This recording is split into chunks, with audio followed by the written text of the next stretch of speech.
स्वागत आहे तुमचं निशा कुकिंग रेसिपी या चॅनलमध्ये।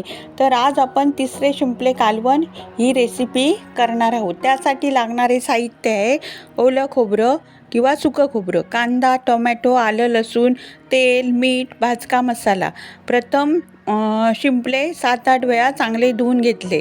शिंपल्यात थोडं पाणी घालून गॅसवर ते भांडं उकळत ठेवलं। उकळल्यानंतर शिंपल्यांची तोंडं आपोआप उघडतात, त्यावेळी गॅस बंद करावा, थंड करत ठेवायचे। दुसऱ्या कढईमध्ये थोडं तेल घातलं, त्यानंतर लसूण घातली, उभा चिरलेला कांदा घातला, आलं घातलं, खवलेलं ओलं खोबरं घातलं। खोबरं चांगलं भाजून घेतलं। भांडं थंड झालं असेल तर एक एक करून जे मांस असलेली शिंपली आहे ती बाजूला केली व दुसरी जी रिकामी शिंपली आहे ती बाजूला केली। अशा प्रकारे सर्व मांस असलेले शिंपले घेतले।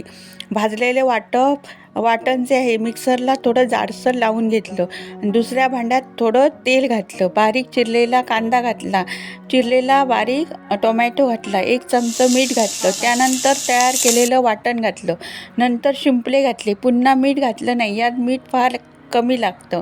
कांदा टोमॅटो आटपानंतर शिंपले घातले तरी चालेल। मी तसं केलेलं नाही, कारण माझे जे शिंपले आहेत जास्त वेळ शिजलेले असल्यामुळे मी जे शिंपले आहेत ते वाटपानंतर घातले। अशा प्रकारे शिंपले कालवण ही रेसिपी तयार झाली। या शिंपल्यामध्ये भरपूर प्रकार आहे, कार्याला तिसरे म्हणतात।